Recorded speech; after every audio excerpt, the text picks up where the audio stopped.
Today on the Lazy RPG Talk Show, we're going to take a look at some new Sly Flourish news.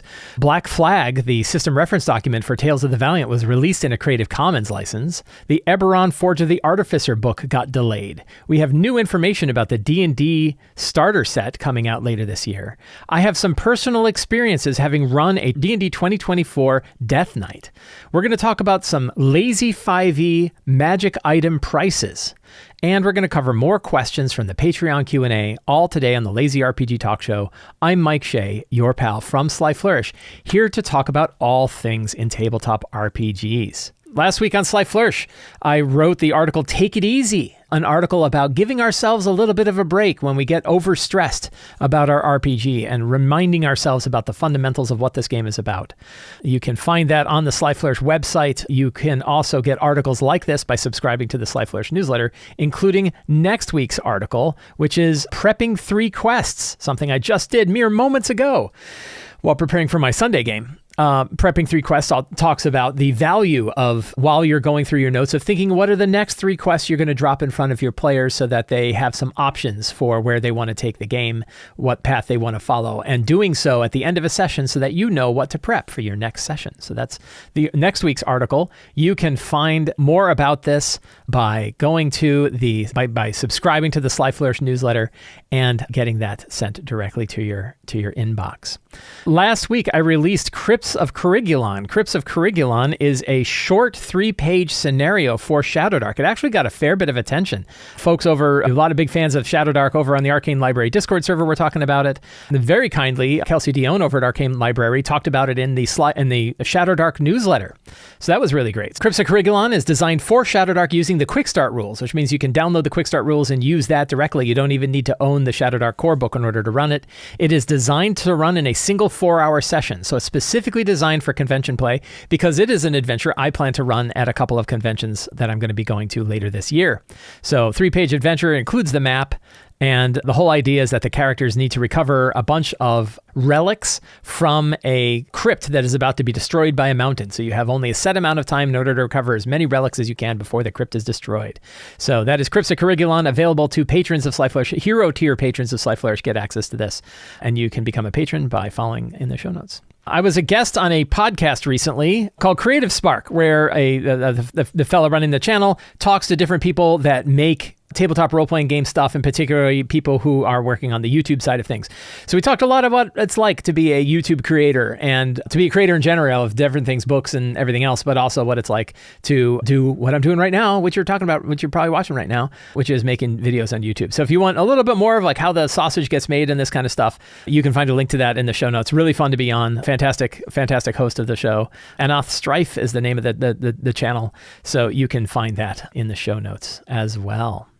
Today, I wanted to show off another feature of the 5e Artisanal Database. The 5e Artisanal Database is a series of tools and generators and pages and search engines and everything to help you run 5e role-playing games, whether you're running D&D 2014, 2024, Black Flag, Tales of Valiant, or Level Up Advanced 5e, or your own mix of 5e, which I tend to do. This single tool set has a whole bunch of different features. I've been showing off the features one by one every week, and one of the quick ones I wanted to show off right now is the Lazy 5e Treasure Generator. This is a very simple treasure generator that is sort of a mixture of ideas from various versions of 5e. So it is my own take on treasure. And the concept is that you generate a treasure parcel for each session you're going to run. You may reward it, you may not, and you build the treasure parcel roughly based on the level of the characters. So you could say you have there's basically tier-based. So depending on the tier of game that you're running, you drop treasure in the tier. And it follows a particular format, the same format that I talked about in my 5e Lazy Treasure Parcels article on Sly Flourish. So if you want to know like kind of the math behind it, you can read that article, which gets into it. But you pick a tier. If you're running like, for example, 11th to 16th game, you hit generate. It tells you how much gold, it tells you how much platinum. Throw some random fluctuation in there. Gemstones, it has art objects, scrolls. So it drops in two consumable magic items and one permanent magic item, and then one relic. A relic is like a single-use item. So this idea, unholy floating buckle that casts weird, would be the relic. That last one does not count as a part of the value of the treasure, though it has a monetary value associated with it. But the idea is you're doing your prep, and you want to drop a treasure parcel in, you can just go, and I use this all the time. I use it for my games all the time. Literally just used it mere moments ago to generate treasure for any given tier, right? You hit your 5th to 10th level, you hit generate, and it tells you here's how much gold, gemstones, art object, 2 consumables, in this case, a potion of water breathing and a spell scroll of mirror image, Cloak of the Bat, which is a permanent magic item, and then this is a tough one, Draconic Defiled Mirror that casts Force Cage. That's pretty cool.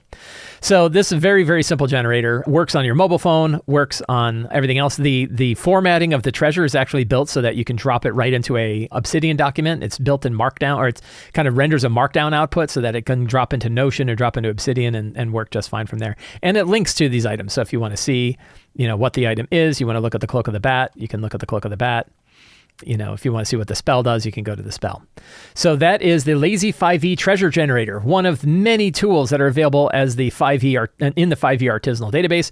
The 5e Artisanal Database is a tool set available to patrons of Sly Flourish, along with a lot of other stuff that you get for being a patron. So I wanted to show that off today. So this was actually quite unexpected. Kobold Press released their system reference document for Tales of the Valiant called Black Flag into the Creative Commons. So why does this matter? Why do we care? So Kobold Press's Black Flag was released before. Black Flag is for Tales of the Valiant. It's a rule set behind Tales of the Valiant. Tales of the Valiant is Kobold Press's take on 5e. It is actually the 5e system I am running in my Sunday games. Very, very cool. I'm really enjoying it. Very similar to D&D 5.1. So a lot of people kind of complain that Tales of the Valiant is too close to 5.1. I think in some cases it is, like spells. Spells were not changed a whole lot, but I'd say a lot of the class options are very different than what I have found in 5.1 or in D&D 2014. So I definitely think it is a different take on 5e. Having run it now, we've run it for, I think we're like 7th or 8th level. So I've now run it for a while. I really like it. And I say that it definitely feels different than the other versions of 5e that I've played. I've now played all 4 versions of 5e. I've seen them played, like as a GM, I've run games with all 4 versions and characters from all 4 versions for a good while now. Probably, I don't know, not a year, because a lot of them haven't been out a year, but I'm playing with them for a while. And I feel that they all have a different slice, a different take on what 5e is. So when Tales of the Valiant first came out, Kobold Press released the rule set, which they call Black Flag. They released a system reference document under the Orc license. Now, the Orc license is what's referred to as a viral license. Once you use material once you use material released under the Orc license, you are obligated to use the Orc license for yours. Now, where things were out of line, in my opinion, is that Kobold Press did not release all of their stuff under Black Flag. So there was material from the Tales of the Valiant book that were not released under Black Flag, but they were requiring that anybody who used Black Flag to release all of their material. So I felt like it was kind of a hypocritical situation where it was like Kobold Press wanted to hold stuff back, but we're not letting people downstream from them hold stuff back. It meant you had to release everything under Orc. Also, Orc, it looks like a very solid license. Like there's nothing to say that it isn't a solid license. It was built by a legitimate law firm who has done this kind of work before and was built in the open and got lots of feedback about what's going on. So I don't have too much consternation about the legitimacy of the Orc license, but I will say it is not nearly as well tested or proven or used as the Creative Commons license. So this past week, Kobold Press not only released the Black Flag system reference document under a Creative Commons attribution license, which is the second most open Creative Commons license, the first most open license being the CC0, which is essentially saying this material is a public domain and you can use it without even referencing stuff. Very rare to find documents that are under a CC0 license. But Creative Commons attribution license, all it requires is that you attribute back to the original owner that you are using the material. It's very, very straightforward license to use.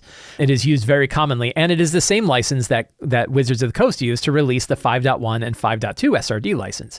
It is also the same license that EN Publishing used for the Level Up Advanced 5e, which means now all 4 versions of 5e, 2014 D&D, 2024 D&D, Level Up Advanced 5e, and Tales of the Valiant / Black Flag, all 4 have rule sets that are released under the same Creative Commons license. So that means they all interchange. You can now use material from all of them, and you can mix them together and use them in lots of different ways. Now, the license matters if you're doing things like putting out on digital tools. For example, the 5e Artisanal Database is using these Creative Commons licenses in order to have that material in there. You can use it if you're building products and you want to take ideas from different ones. They are all compatible. You have to list the attribution for all 4 sources, but now you can say, I want to take the luck system from Black Flag. I want to take some of the combat options that are available under Level Up Advanced 5e. I really like how Counterspell was done in D&D 2024, so I'm going to use that. You can now mix and match products. You can build products using all of this stuff. It means tool makers can use them. It means you can share the documents with your players. There's a lot of freedom in being able to use this material all under one given license. But not only that, not only did they release all of their stuff under a Creative Commons, the Kobold Press released Black Flag under a Creative Commons license, but they also added a bunch of stuff, including one of my favorite mechanics that's come out for 5e recently, which are Doom points. So this is actually in the 5e artisanal database. Here is the optional rule for Doom. The idea here is that GMs get Doom points, a certain number of Doom points for certain battles that they can then use to do things like give a creature advantage on an attack roll, or give a PC disadvantage. I've expanded this out into a concept called Dreadful Blessings that let you use them for lots of different things. I now use them in all of my games, and I really like it. But now that material is also released under a Creative Commons license. Because it was released under a Creative Commons license, because they updated it, I actually updated all of the Tales of the Valiant Black Flag stuff in the 5e artisanal database to account for that, now under this new Creative Commons license. So now no longer is it kind of under the Orc license, but it's actually under the Creative Commons license as well. So that, I think, is a really big deal. And I think I'm very happy to see it. I was very surprised to see it. I thought that, no, it'd probably be under the Orc license forever. But it is not. So now we have lots of material that we can mash up in lots of different ways, and publishers and producers and tool makers and everybody else can use this stuff in lots of ways. So I think that's a really good deal. I'm also obviously a very big fan of the Creative Commons license, and I wish more game systems would use and release their material under Creative Commons licenses, because it is a well-proven license that we can use for lots of different things, and is very open for creators to use things. So I had planned, and I'm going to give a little sneak preview of my rant about Forge of the Artificer anyway, but now my rant about Forge of the Artificer doesn't matter quite as much. So Forge of the Artificer is a new book coming out from Wizards of the Coast that has a new Artificer class in it, update to the Artificer class with some other Eberron stuff. It's it's a weird product. I'm going to talk about it being a weird product. Anyway, it was due out in a few weeks, but after manufacturing it, they realized that there were manufacturing problems where the covers of the book were becoming badly warped, and they decided that the problem was pervasive enough that they were going to pull back the whole run and do another print run, and delayed the release of this until December. So they actually pushed it off almost like 4 months. And that means that the book itself will be coming out in December. I'll probably talk about it again then. They also said that they are going to hold back the D&D Beyond release of the material, even though that's ready to go. They're going to hold back that material and release it at the same release it the same way they were planning to release it before. So like a couple weeks before you get on D&D Beyond, about the same time that premium stores got the physical book. There was a conversation about this over on EN World. EN World's kind of where I hang out to see, like, hey, what are people talking about with this? Some of them are upset. They're like, why don't you put the D&D Beyond version out now so that we can use it? Because a lot of why we want it is to have it in D&D Beyond. And other people are saying, if you do that, it takes the wind out of the sails of local game shops who were kind of depend upon the fact that they get the physical book and can sell the physical book about the same time that the digital version of the book comes out. So, back and forth on that. Some people thinking like, I don't know. Some people just want to be mad, I guess. Or they feel like they were, that they expected to have it now, and now they're not going to have it for 4 months. And I guess there are people who were like planning on a campaign. I'm getting close to ending some campaigns, and I was thinking that maybe I'd run an Eberron campaign next, and if this book was out, then maybe we could use this book in order to get kind of update some of the material that we have. I don't know if I was even going to do that, but now it's like, well, I mean, I could still do that. And this gets into like, what is this product even about? It's a weird product. And there's a little sneak preview of what I'll probably talk about it when the book comes out, or we're closer to release on the book itself. It's a strange book. So it's $30, which is not a crazy high price. It's 112 pages, which is a pretty thin book, right? 112 pages is a pretty thin book. It primarily updates the Artificer class for D&D 2024. But one of the whole points of D&D 2024 was that it was backward compatible with all its previous material, which means the Artificer that had been released with Rising of the Last War should be just as compatible with D&D 2024 as a new Artificer class. So they're really just updating the class. And I haven't looked at the playtest. I don't know, is it really, it's way better than the old one? But like my wife is playing an Artificer now. She's like 13th level in her character. She seems to be enjoying it just fine. So I don't know why we need this. And I thought a lot of the PR about D&D 2024 was that we don't need something like this. You don't have to update everything. They updated all of the races, or a significant number of races. I think there's 5 new races or species that are available in this book. But we had the old species, and there are conversion guidelines for backgrounds and for species to be able to use those from previous books that are inside D&D 2024. So then what does this book give us? Here's a list of the stuff that the book has. Revised Artificer class, 5 Artificer subclasses. So I guess there's a new, they're updating all of them, then adding a Cartographer class. So you get 1 new subclass, 5 revised species, 17 backgrounds, 28 feats. That's a lot of feats. A new spell, new bastion options, new magical inventions, 3 campaign frameworks. So no new adventure. I take that back. There's no new adventure. And 20 new monsters.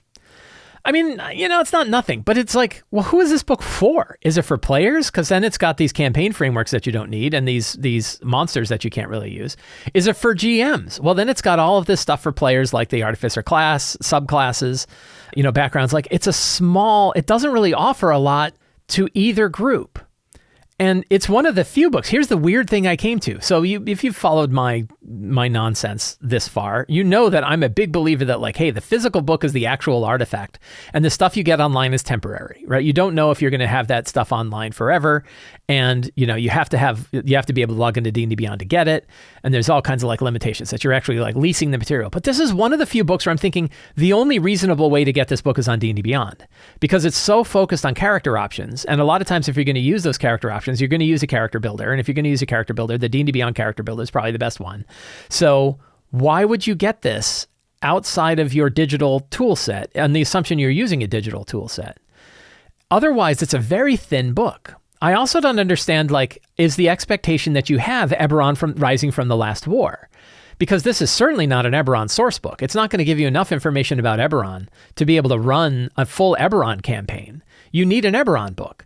So this is this the first D&D book in 11 years that requires another book outside of the core books in order to use, or not? But it's an Eberron book. So you could say well, no, it's just giving you these options and they're tied loosely to Eberron, but you could use them anywhere because I've got an Artificer it's used in another game. The Artificer actually is in Tasha's.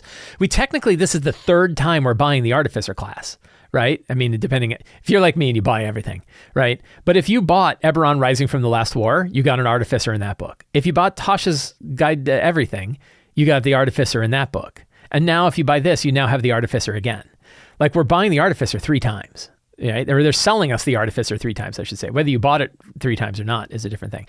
It's just weird, right? It's a weird book for me. And some of it is, I guess I'm giving my whole rant about it because some of it is the missed opportunity, right? This is a problem with fandom. I'm a problem of fandom, which is there's what I wish it was. Right. And, this is a problem anytime you have somebody who's really dedicated into a thing. And it's well, you didn't consult me. Right. Why wasn't I consulted is a problem. Why didn't they ask me what I wanted and then build that? Right. Well, that's obviously a completely irrational way to act. And so I'm not mad. Right. This isn't me being mad about it because I can just not buy it. Right? I don't have to use it. I can follow my own advice and just use Eberron Rising from the Last War, which is what I would recommend because Eberron Rising from the Last War is an amazing source book and it already has an Artificer in there that you can use with D&D 2024. So you can get it on sale a lot of times these days, but it's a really, really good book. So that's a book that I think you should buy that has class options, but also has tons of information about running campaigns, full campaigns, lots of information about Eberron. I think Eberron Rising from the Last War is one of the best values you're going to get in a D&D book ever.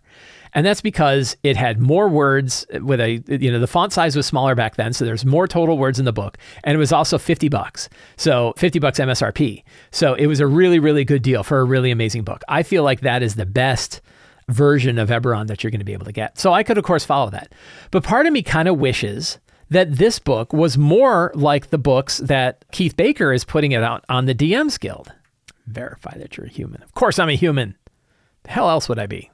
So Keith Baker has 3 books available on the DMs Guild right now. Chronicles of Eberron, Exploring Eberron, and Frontiers of Eberron. These were written by Keith Baker, the creator of Eberron. They also have subclass stuff in there, but they also have a lot of lore. In particular, I really like the Quickstone. I really like the Quickstone book.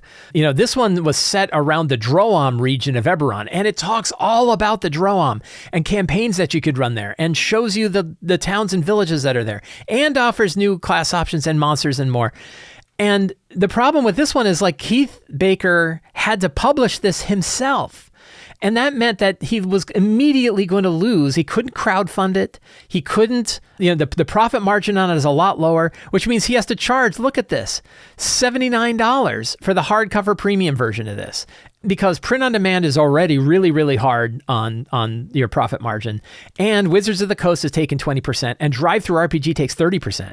This is the kind of book I wish Wizards of the Coast would make, right? And I wish Wizards of the Coast would bring Keith Baker in and have him work on this stuff so they could produce it at a higher quality print quality, because it's better than your premium print on demand is not nearly as nice as the kind of offset printing that Wizards of the Coast does, at a more reasonable price. But instead, they made this super thin Babar style book that just covers hey, we want to sell you the Artificer for the 3rd time. And it doesn't cover any of the material that you find in this. So that's part of my angst is this is the kind of book I want, but I don't feel like Keith Baker should have to self-publish it in order to get it to work. And I don't know. I mean, the book sells well, right? It's a Mithril bestseller. So he's probably doing okay at it. But one of the reasons why the prices are so high on this, $34 for the PDF, that's twice the price of the PDF that's available. One of the reasons the price is so high is because there's a 50% profit cut due to Drive-Thru RPG and DMs Guild, which is the only way that Keith, the creator of Eberron, it's the only way he can release a book like this is here on the DMs Guild. And he has to accept a 50% cut, and not the ability to crowdfund, not the ability to offer free versions or free previews on his website. There's all kinds of limitations on what he can do because Eberron is the property of Wizards of the Coast. So part of my angst comes from that. Part of it is I don't know why I'm buying an Artificer again. Part of it is if you want the updated Artificer, I would probably just buy it on D&D Beyond. I don't know if I'd buy the physical book. I'm sure the physical book is pretty, but it's only 112 pages and it's mostly character option stuff. How many times are you really going to take this book off your shelf and use it?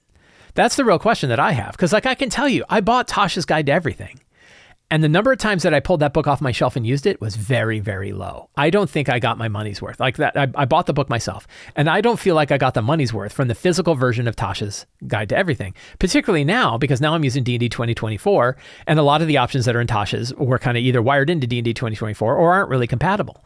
So what did that book do for me? Not very much. Tasha's was really a book that's better off just being bought as part of a package in a character builder. Now, of course, am I also the one that would complain about the fact that they would put out a book and only make it available on D&D Beyond? Probably, right? Because I would probably also. So they're kind of hosed, I guess, when they make stuff like this. Because on one side, I would be like, oh my God, look, they just made a book that you can only buy on D&D Beyond. This is growing the monopoly of D&D Beyond. And then I'm also saying, but yeah, the only reasonable way to own this book is on D&D Beyond. So what, I don't know. I guess they're kind of hosed.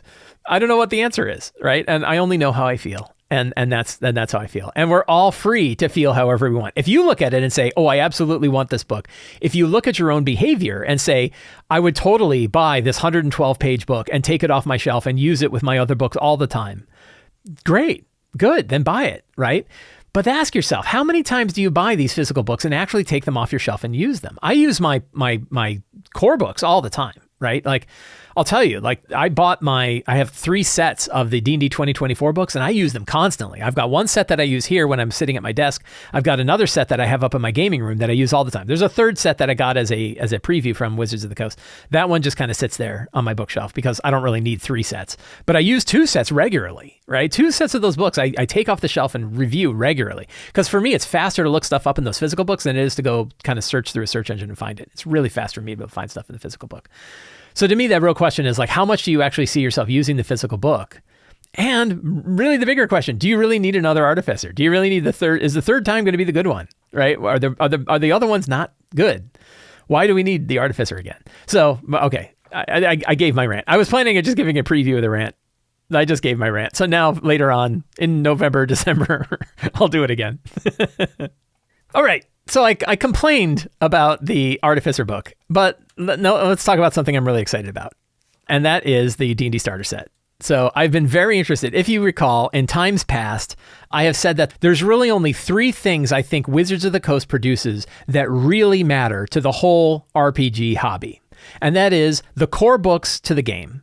Like in this case, the D&D 2024 core books. Those really matter. The system reference document under a Creative Commons license really matters because it allows publishers to build off of those core books and build all kinds of other accessories for it without having to worry about getting sued and without having to pay a licensing fee.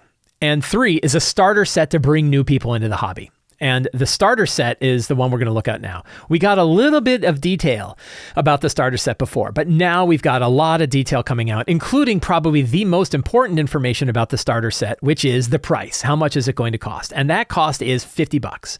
It is going to cost $50 for the new starter set, which is significantly more expensive than the 3 previous starter sets that we saw during the D&D 2014 era, which was Lost Mine of Phandelver was one, Dragon of Icespire Peak was the D&D Essentials kit, and then Dragon of Stormwreck Isle was the latest starter set. And all 3 of those were in the, I think, the $20 to $30 price range. And in some cases, like I remember Lost Mine of Phandelver was down to like $7 or $8. Like you could go to Amazon and buy it for $7 to $8. I bought 10 of them and then put them in learning libraries all over my neighborhood. It was so cheap, and I wanted to kind of spread the word of D&D that I bought stacks of these, and I put them in every like lending library and every like Christmas gift box and everything like that. I had copies of these everywhere. I don't know that the other 2 ever really dropped to that price, but they were dirt cheap. This starter set is a premium starter set. It is a $50 price tag, significantly more than 2.5 times the cost of what the Lost Mine of Phandelver box set was. I'm not sure that that's a terrible thing, though, right? I don't know that the price of this is something that we need to really worry about. And it's really not our problem anyway. Like we either buy it or we don't buy it. But we'll talk a little bit more about price. But let's talk about what you get. It looks cool. Cover looks great. And they have some pictures of what's inside. So there are 3 books inside, a play guide, the Caves of Chaos guide, 3 scenario guides that are available. Let's actually, instead of like looking at the pictures, let's read what it says. So what's included? And this is really interesting. What do they call it? What's included with the board game? They call it a board game, not really a role-playing game. That's kind of interesting, right? And this is kind of like, what are they selling it as? They're not really selling it as a role-playing game. They're selling it as a board game. And that's where the price kind of matters, because board games can cost $50. They could cost $100. It could be very expensive to buy a board game. But it's also like, what is the impression of role-playing games that they're giving to new players who pick this up? That is an interesting question too. So what does it offer? 40 to 60 hours with combat exploration and role-playing adventures. A quick start guide to play the game in minutes. They want you to be able to open up and play in minutes. My understanding is that they actually brought in groups who had not played role-playing games and watched them run with the box. They both ran groups that had people who were experienced with role-playing games, and they brought in groups that are experienced with board games but not role-playing games, and watched how they worked with the game and got some feedback about, and that actually applied to the game itself. There is a quick start guide to play the game in minutes. There's a play guide and 3 adventure booklets for dungeon masters. So you have how to play the game and also 3 adventure books. 4 classes: cleric, rogue, wizard, and fighter. And we'll take a look at the materials, but they have like little cards and stuff for them. 200 game cards. This is one where you're like, I don't know if this is really selling me on it, because 200 cards is kind of 200 tokens. I've played Gloomhaven. I know what having too many tokens is like. 200 game cards for background, species, spells, equipment, magic items, monsters, NPCs, and more. 18 maps with the Caves of Chaos Valley, Keep of the Borderlands, and Wilderness. 200 tokens, resources, monsters, and terrain. So these like things you can use. A combat tracker that teaches new dungeon masters how to track initiative, and 11 dice. So that's really cool. You also you can get the digital version, of course, on D&D Beyond. That digital version might actually be pretty important, because one of the limitations I think this might have is the fact that you can only have 4 players. You can't have 6 players or 5 players. I feel like there should be a decent option. Like it's too late for the book. Like the box is coming out with what it has. I would hope, and I think this is true, on D&D Beyond, you can make characters for free. So you could theoretically, with D&D Beyond, just make up a couple of extra characters and use them if you needed to, right, on D&D Beyond. It would be nice if they had sort of a print and play set so that you could add more characters into the game by printing out stuff from PDF and being able to play it. I would love that idea. I would hope they do something like that, because 4 could be limiting. Now, is it ideal to have 4 players? Probably, right? But what if you have a 5th? Do you tell them to go home, right? No, you go home, you go downstairs and play PlayStation. The rest of us are going to be playing D&D and laughing up here, but you're not allowed to be, sorry, you're not cool, right? So that idea, like, they probably ought to add a way for more people to be able to play if you run into a situation where, like, you have 5 players, right? So that's one thing to consider. The materials all look very high quality. And again, like, you look at that stuff, it's way more than had. Some people have looked at it and said $50 for that is cheap, right? It's a cheap set of stuff. Here are the tokens, full color, cool looking Pog tokens for the monsters, cool cards. You can almost think of it like a Beetle and Grimm box set, right? This feels Beetle and Grimmy, right? It's got a lot of the materials that make it feel sort of Beetle and Grimmy. And for $50, that's a definite deal. So I like the cards for monsters. You can see it's got NPC monsters. It's got, there's a mimic one. There's an owlbear one, the white life drinker. So carrion crawler, and they all have art on it, which is really cool. These are your cards for your, treasure cards, NPC cards. Here's some of your background cards. You get an idea of the sort of stuff you have. I'll link to this in the show notes. Here are the Pog tokens, very similar to the tokens that we had for 4th edition. They had stuff like this. Here's more examples of the kind of stuff you get. Lizard folk warden monster, owlbear monster. And here's kind of a picture that shows you sort of all the material that it's got. So a lot of different stuff that's going to be in the box set. So I'm excited for it, right? I'm looking forward to it. It looks really good. I'm glad to hear that they, brought in outside folks to play it and to play test it, to get a feeling for it. I know they were play testing it as recently as like previous conventions. People were trying it out. So I think that's really good. And so the price tag. So how much of the problem is the price tag? I don't know, because board games can cost this much, definitely. There's also something to the idea that when you pay more money for something, you're more invested in the thing that you bought. And therefore, you may be more likely to stick with it and keep going because you paid the money to get it. If you're only paying $9, the ability to just walk away from it is pretty high. $50, you're probably going to give it a good shot. You probably have a good reason why you want to have a good shot. So there's definitely something that because the price is high does not necessarily mean fewer people overall are going to play or fewer people are going to get into the hobby. The other question is this building a realistic expectation of what role-playing games are like? Because it's got so many materials in it that don't exist anywhere else in D&D, right? You get all of these tokens and cards and everything like that. And then you go buy another adventure book and realize this adventure book, I don't have all those cards. I don't have those monster cards. I don't have that quick character building stuff. I can't start in 5 minutes. So is it building a realistic expectation of what role-playing games are like? I would argue that Lost Mine of Phandelver and Dragon of Icespire Peak and the other Dragon of Stormwreck Isle, that the material you got in those was very similar to the material you got running any kind of D&D game, right? That you would run those games the same way you would run a game if you bought a hardcover adventure in the core books, because they didn't have a lot of maps and tokens and cards and stuff like this. So this one is turning D&D into a board game, which is fine, and it's probably a good way to go. But when will they bridge the next step, right? Will they get from this to buying the core books and running regular D&D games? I hope so. Right? And we won't really know. And I'm not even sure we'll ever really know. So it's not really a testable theory. So I don't know that it's actually valuable to pontificate about it too much, because I don't know that we can actively see, how many people are buying the starter set for $50 and then continuing to move on into D&D. The real question to me is this a suitable product that I feel like can help bring people into the hobby? And the answer is yeah. So it doesn't look bad. It looks good. I want to buy it. I want to play it. It looks really good. Are there questions about, is the cost too high? And is it building this realistic expectation of what RPGs are like? I don't know, but we'll see. So anyway, that's coming out. I forget when it's coming out. September 16th is when it's coming out. So September 16th is when we'll see that. So it's about 2 months away. About 2 months away from now, we'll actually see it. And then we'll take another look at it then. Anyway, more information down in the show notes. So I had the opportunity to run a Death Knight. One of the things I'm kind of doing on this show every so often is when I run a particularly iconic monster that I thought was interesting to see operate in play, I want to bring some of my experiences to you, kind of think through the monster, what I learned running it, and give some other thoughts on it. And the Death Knight is one that is near and dear to my heart. It is not the Lich. Like, the Lich to me is like a defining monster for me to run. A big, powerful monster. It's hard to run. I think I'm going to be running a 2024 Lich next Friday. So I may have more information next week about running a Lich. But in this case, I did run a Death Knight. And I ran this in my Wednesday game. We had 5 characters. They were 13th level, I think, pretty sure.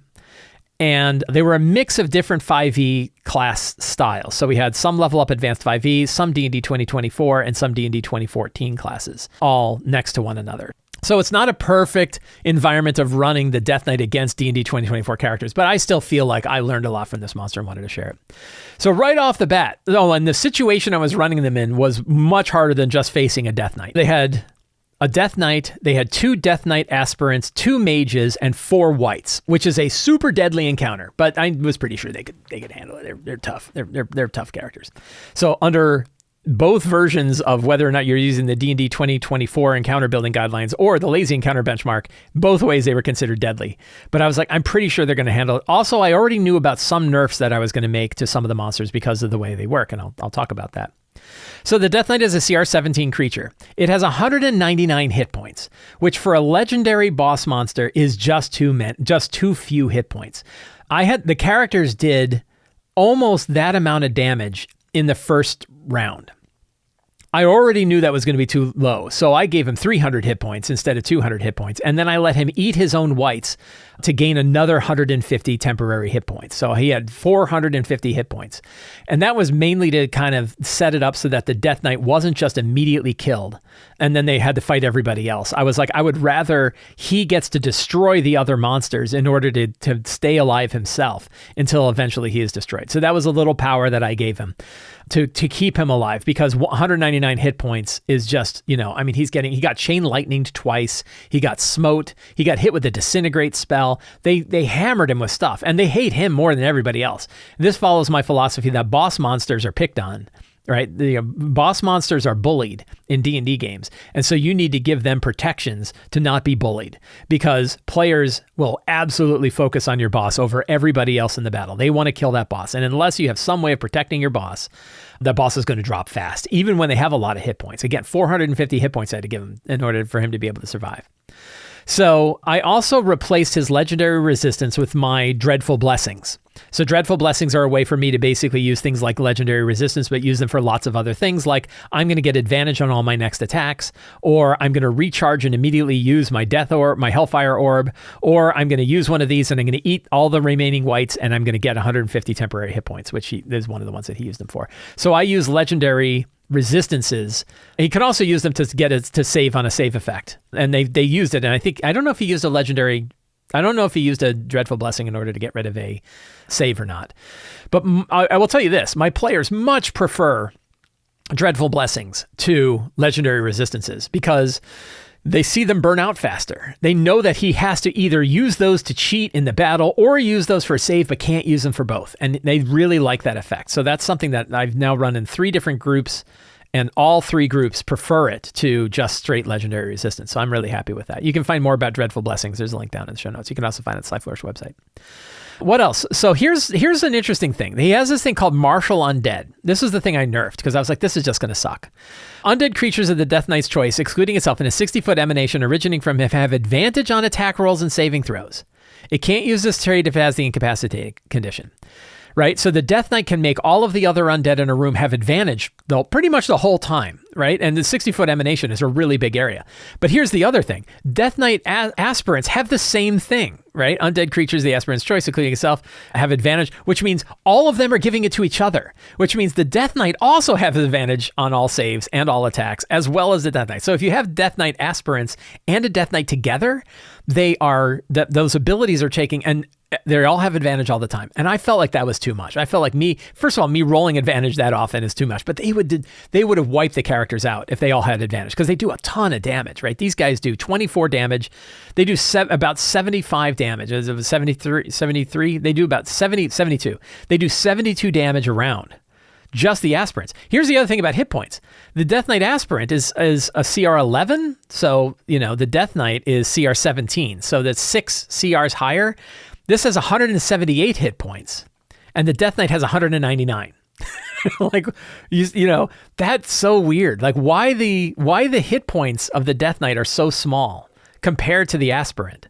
You could argue maybe the aspirant has too many, right? But I don't argue that. I actually think 20 hit point per CR is about right, especially when they're going to be a boss monster. And this one is significantly less. So I beefed up his hit points a ton, but I got rid of the Martial Undead because I felt like the Martial Undead was going to be too powerful. The Hellfire Orb was crazy powerful, scary, loved it. I never used the Dreadful Authority because command is such a weird thing. I didn't bother to use command. I did have him use Fell Word every so often, and I had him use Lunge, but I always attacked whoever was in front of them. Because one of the problems with the whole idea of the Death Knight moves half its speed and makes one Dreadblade attack is, again, because it's a boss, it's going to have 3 melee people on it, and if it moves as part of its legendary action, it's going to take 3 opportunity attacks, and it doesn't have enough hit points. It'll just get destroyed. I really feel like monsters like this, and I think here's a little thing you could do if you wanted to, is you could have it move without provoking. And that keeps your boss mobile, right? Like one of the tricks of bosses is they need to stay mobile. They need to be able to move. Matt Colville talked about this with his action-oriented monsters, that they need repositioning is an important part of a boss's, abilities. And not being able to reposition without taking multiple opportunity attacks is a big deal. So I think a vampire has the same problem, right? The vampire also cannot move without provoking. And it totally should be able to move. In fact, the regular vampire spawn can move without provoking, but the vampire can't. That's weird, right? So a little thing that you can do is instead of having them move and not provoke, you can have them move. Sorry, instead of having them move and provoke opportunity attacks, you can instead have them move half their speed and not provoke opportunity attacks. Otherwise, they're stuck, right? If this guy gets pinned down by 3 creatures, there's no way he's going to want to not move, right? There's no way for him to be able to practically move and not take a bunch of opportunity attacks. So I really feel like the Lunge should be a move without provoke.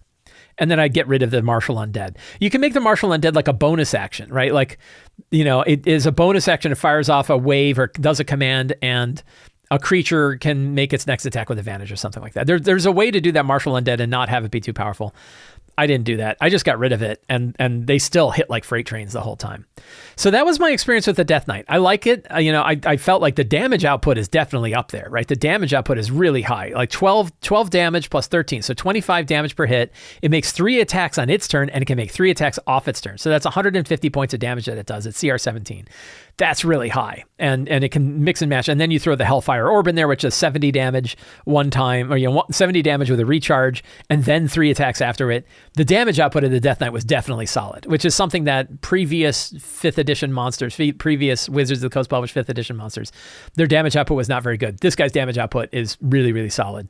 The high threat, and in fact, I would say, especially with the Martial Undead, Martial Undead could work because it wouldn't give it to itself as long as you didn't also have aspirants in the same time. So you could have removed it from the aspirants, I guess. But still, it's really powerful. Having all of the undead have advantage on attacks. It seems to make sense for skeletons and stuff like that, where they're not going to hit otherwise. But if it has big undead on the other side, it's going to be too powerful. Think of it this way.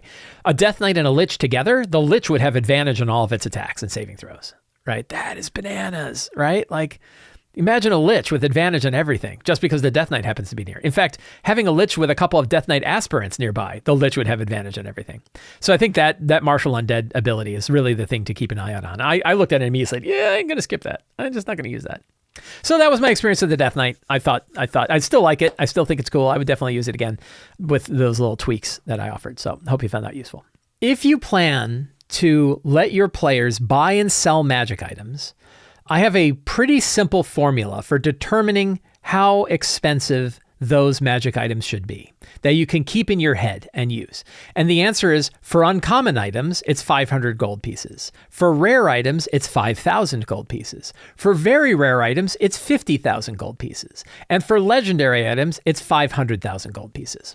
So all you have to remember is 500, 5,000, 50,000, 500,000 for the 4 tiers. And a lot of times the idea that you're going to buy and sell very rare and legendary items is unlikely. So you really only have to worry about rare and uncommon and rare items, and uncommon are 500 and rare are 5,000. So that you can keep that list in your head of how much a magic item should generally cost. Consumable magic items can cost about half that amount. So if you're buying fancy potions or scrolls or things like that, you can cut that rate in half to about 250 and 2,500 and 25,000 and 250,000. But here's the real important thing. If you're letting your characters buy magic items, you do not give them a list of all magic items and say they can buy whatever they want. Instead, you roll magic items kind of like you would roll them for random loot. And those are the items that are available at wherever the magic item vendor is. Magic items should be rare in your game. Even the uncommon ones should be relatively rare in your game.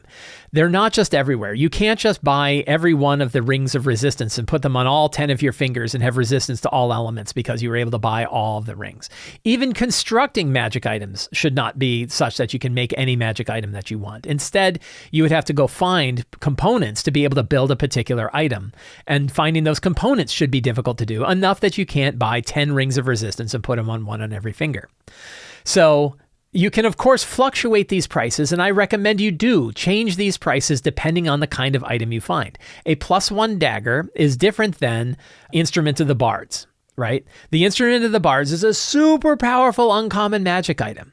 I would put the price of that closer in the rare category than I would in the uncommon category because it's so good. It gives the bard access to so many more spells than they normally have, that if you happen to let the characters, or you happen to drop an Instrument of the Bards that the characters can buy at the magic item vendor, then you probably want to increase the price of that particular magic item by a lot. The same goes for magic weapons. A greatsword, the difference between a +1 greatsword and a +1 dagger is significant enough that even the price difference between a greatsword and a dagger isn't enough. So you might say, no, the greatsword is probably 750 or even 1,000 gold pieces, where the dagger might only be 250 gold pieces because it's a +1 dagger is not that big a deal. The other thing I would keep in mind is that any magic item is usually significantly more powerful than a non-magic item. This matters less in D&D 2024, where a lot of non-magic weapon resistance was faced. Like a lot of monsters previous to D&D 2024 were resistant to damage or immune to damage from non-magical weapons. That's a lot less now. So, having a magic weapon mattered a lot more back then than it does now, but even still, uncommon magic items are significantly more powerful generally than no magic items at all, which means you want to account for that when you're thinking about putting uncommon magic items and making them available for sale. But my biggest recommendation is a good way to, when the characters are going into town and they say, hey, is there any opportunity for us to buy magic items, is first they have to find somebody willing to sell magic items. That is hard, even in big cities. Even if you go to Waterdeep, it's probably hard to find vendors who are willing to work with you.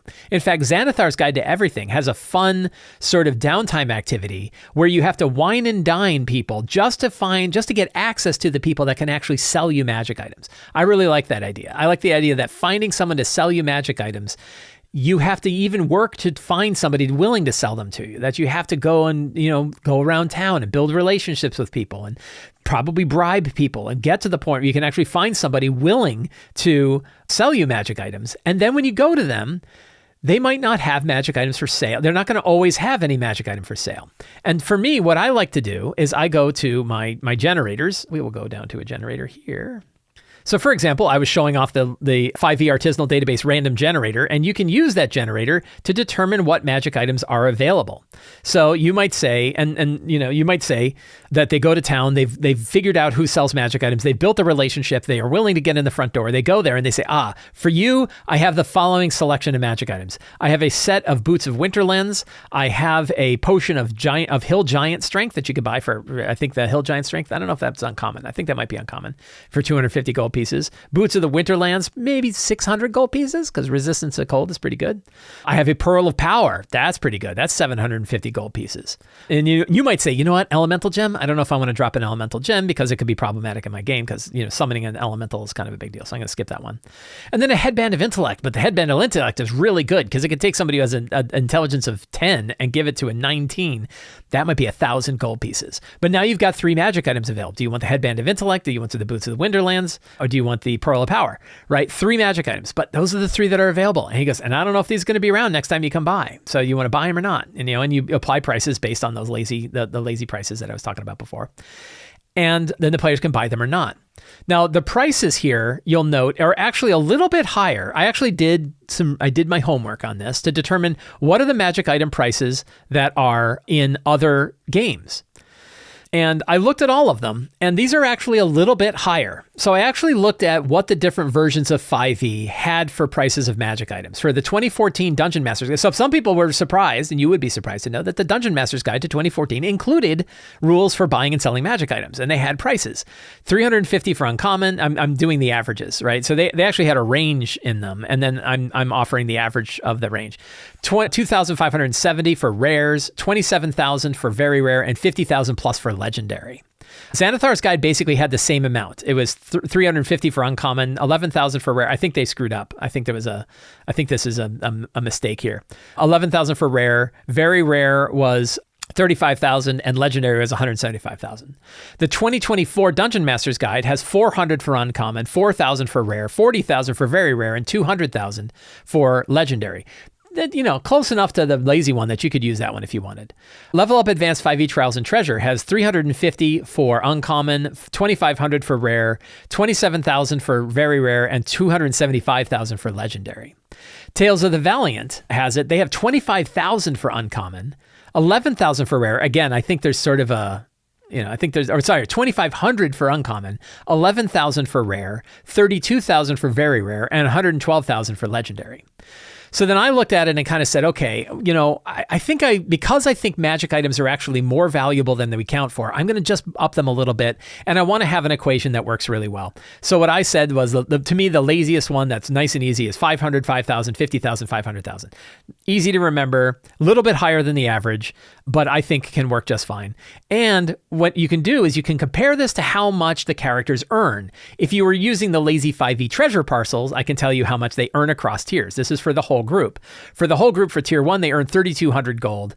For tier 2, they earn 48,000 gold. For tier 3, they earn 360,000 gold. And for tier 4, they earn 1.6 million gold, which means it's definitely inside their budget throughout a tier to be able to start buying magic items, but not tons of them. Right? You can't buy tons of magic items. Now, the key is, again, getting to those uncommon magic items. This is why you always want to limit uncommon items, is that because uncommon items are only about 500 gold, that means later on, when they're in tier 2, 3, and 4, it's way cheaper for them to buy uncommon items. They would almost just buy them just to have them. So you don't want to release everything, right? If you say, oh, you can get any uncommon magic item, they will buy every uncommon magic item because they want those 10 rings of resistance that they can put on every finger. The Bard's one, like I'm multiple instrument of the Bards with different spells on them, so I can choose which one I want. And this is why things like attunement matters, but it particularly matters on why you want to limit magic items. So my recommendation, in short, if you're going to offer the option for buying magic items, you can use a very simple pricing guide of 500, 5,000, 50,000, and 500,000 for the 4 rarities of magic items. And then generally speaking, limit the items the characters can buy to about 3 and roll on them randomly. And you can roll multiple times until you get ones that you think are useful enough that they'd want to buy them. But don't offer everything because they will buy everything and they will wreck the game. You can also use these prices for selling magic items. If players want to sell magic items, you can use these same rates to determine how much a shady vendor is willing to buy for an item. Now, of course, you have to think whether or not that vendor has the kind of funds. But you can also trade items. Oh, you want to trade 3 uncommon magic items? That gives you 1,500 gold that you can put towards the rare item, which is 5,000 gold. So you can use these price guides, but you have the ultimate authority as a GM on what items are available and whether or not to change these prices depending on the power of the item. So I feel like those are important things. So I hope you find this useful. I hope this helps you get some ideas of how to price magic items, both for buying and selling, and particularly to keep a handle on the kind of items that you're allowing players to buy and sell in your 5e game. Let's do some Patreon questions. Every quarter, I put up a new Patreon thread on the Sly Flourish Patreon. Everybody, all patrons are allowed to put up 1 question per month asking me about TTRPG stuff. I answer every question every Friday. So every Friday I sit down with a nice cup of coffee and I go through every question to make sure everyone has been answered. They all get added to the Patreon Q&A database, which is a searchable database of, I think, 2,000 previous questions. The database is available to patrons as well, so they can kind of go and see what other answers I've given in the past. And then some of those questions I bring here to the show so that we can talk about them on the Lazy RPG Talk Show. This first one is not directly RPG related, but it's a little bit of getting behind the scenes and how the Sly Flourish Empire operates, and I thought it'd be a fun one to talk about. Pepples says, I want to ask a question about your Blue Sky posts. Do you handwrite your RPG tips, or is it sort of not that picks? Is it sort of a random? Does it pick random tips from the archive, or do you handwrite them? Are you inspired by things you see people talk about in games, or in your own game? How you pick? So basically, the question is asking, hey, about your Blue Sky D&D tips. How is that all made? So, as you may know, I have a Blue Sky and Mastodon feed every day. On the Sly Flourish Blue Sky and Mastodon feeds. I have one for both Mastodon and for Blue Sky. I like Mastodon, I like Blue Sky. I don't spend nearly as much time there as I used to spend on Twitter, which is probably for the best. You will see a D&D tip, right? One was posted just 28 minutes ago. Give the characters the comfort of home every few sessions, right? And then I have an RPG tip from the archive. So the question is like, where do these come from? So the answer is, on Thursdays, after I've run my Wednesday game, in the morning, I think to myself, what are like 7 things I learned from the last game I just ran? And I write these down in a text file that sits on my web server. In that text file, I have about 45 tips like this that have not yet been published. Then I have a script that once a day looks at that file, pulls the oldest one on that file, and publishes it to both Mastodon and Blue Sky. And so it's kind of, I'm adding new ones to the bottom, and then they're popping off the top and getting posted here. So they are all handwritten, and they are all based basically on the game I ran about 4 or 5 weeks ago. So by the time I write a tip to the time it is published, it's about 4 to 6 weeks. I think why don't I look? I can tell you exactly how long it is. 38 days. So it's about, what was it, 38 days. So it's about 5 to, every tip that you see there is about 5 to 6 weeks old from the time I wrote it, depending on when, because they're going out day by day, but I'm adding 7 once a week at one time. And that gets published to both places. Once a tip has been published, it goes into another file. Once it has been posted, that tip is added to another text file that has 4,232 RPG tips. These are the tips that I've published since basically, I think about 2015 or so, 2014, 2015. The tips before then were heavily 4th edition based, so I don't really add those tips to the archive. But I got about 4,000 previous tips. And then the same script that posts the most recent tip also grabs a random tip from that file. It pulls that list up, it sorts it randomly, it grabs the top one and it publishes it. And that's a tip from the archive. What's really interesting is I seem to be getting more responses to the tips from the archive than I am from my previous tips. But those tips could be years old, right? Many years old. But that way I've got it all in one file. I actually give away the tips. They're on my GitHub page in a big repo. So you can download them. They're available under a Creative Commons license because I want these tips to be open and used for other things as well. So you can find those on my GitHub repo, and those have all of the tips that I've ever published. Not ever, because it doesn't have the 4th edition ones, only because the 4th edition ones would not be, they're out of context now, right? You'd publish it and they'd be out of context. So here's the actual tips published on my Sly Flourish Blue Sky account. They are also, I think they are the same tips. I think they're the same tips that are published to Mastodon as well. And in fact, I have a feed available to patrons of Sly Flourish that include all of the tips plus links to everything else that I do, and called the Sly Flourish archive. I think it's the total, what do we call it? The complete Sly Flourish feed. The complete Sly Flourish feed is a RSS feed that includes tips from the archives, articles from the archives, YouTube videos, podcasts, articles, and everything, all in one feed. So if you subscribe to that feed in your RSS viewer, you don't have to subscribe to anything else. That feed is available to patrons of Sly Flourish, the Sly Flourish complete RSS feed. It's actually the same feed. I made a modification to this feed to support our Discord server as well. So the announcements section on the Discord server has this. It doesn't have the tips, but it has everything else. So that is how these tips are published. I hope you thought that was interesting. So that's how that gets made. Jesse M says, my question is related to converting 2024 content back to fit with 2014. My campaign is still using 5e, and a player is using the Witch class from the Worlds Beyond Number. They released an update that does address some of the issues of their V1 class, but they also updated it to hang with D&D 2024. Specifically, some of the spells which have been improved have been asked about, but generally, if we can convert things from 2014 to 2024, why not in reverse? I ask because I recall you mentioning conversions, but I'm only finding monster conversions. Curious if you've put any thought towards this topic. So not in detail. And any kind of conversion, I think it's definitely easier to convert older material to 2024 because they really did build a lot of conversion ideas into 2024, like backgrounds and species and subclasses into 2024. But I feel like you can definitely take 2024 stuff and migrate it back. But what I would recommend you do is that you and your player, if you were the GM and you and the player, sit together and look at the material and kind of design your own subclass from that and say, yes, this makes sense, because not everything always makes sense. So you want to have a couple of things. One is you want to have that initial conversation with you and your player that look at the material and decide what works and what does not, and come up with some ideas. And also mention to your player that, hey, we can always, both of us, either of us can talk to the other about changing things as we go, because we might learn new things. For example, there might be a single overpowered combination when you mix a 2024 subclass option with a 2014 character that could change things. Likewise, it could be underpowered, right? That they pick a new ability, but that ability really depended on something like having weapon mastery, but weapon mastery doesn't exist in 2014, so you don't really get a benefit from that. You could say, like, you could then work with your player to figure out how to make that work.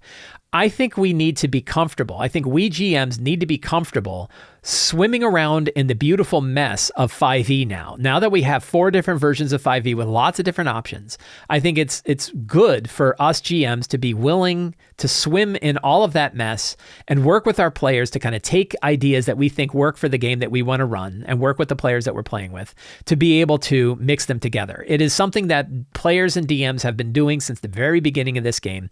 Homebrewing stuff has been going on forever, and I think it is a really good GM skill to be comfortable looking at the rules, looking at the specific mechanics, deciding how they'll work together, and coming up with something that both you and your player can really enjoy.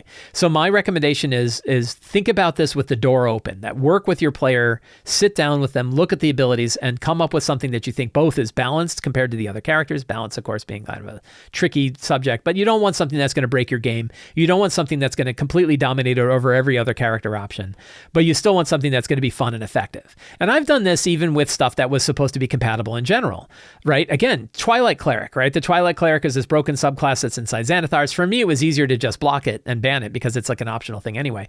But you could come up with another way of running the Twilight Cleric and saying, like, okay, Twilight Sanctuary is going to be handled this way. It is an action to cast it, but when you do, everybody gets a big pile of temporary hit points.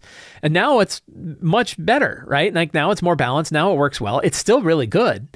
So there are other ways to kind of look at things and say, hey, let's look at this. I think it's also totally reasonable for us GMs to tell our players, hey, sometimes there's going to be broken stuff in this game, and I may want to have a conversation with you about it where we decide, how to affect this thing so that it's not making the game harder to run or less fun for myself or less fun for other players, and make sure that the game is still running the way that we want the game to run. That's the real conversation I think we want to have. It's better than trying to write a big list of all the things you want to nerf and instead say, hey, how would you feel if we used the counterspell from Level Up Advanced 5e instead of using the counterspell from D&D 2014 or 2024? Because I really like the idea that you don't lose access to your action when you lose a spell through counterspell. How do you feel about that, right? And they might say, I really hate it. And you say, okay, well, how about if instead we do whatever, right? You can negotiate, right? Have conversations, explain why you think it's an issue, have them explain what they want, and then you come and compromise somewhere in the middle. I think that can work. And I think that's a better way to run the game overall than being completely beholden to the rules as written. Jesse, hope that answers your question. Friends, I want to thank all of you for hanging out with me today while we talked about all things in tabletop role-playing games.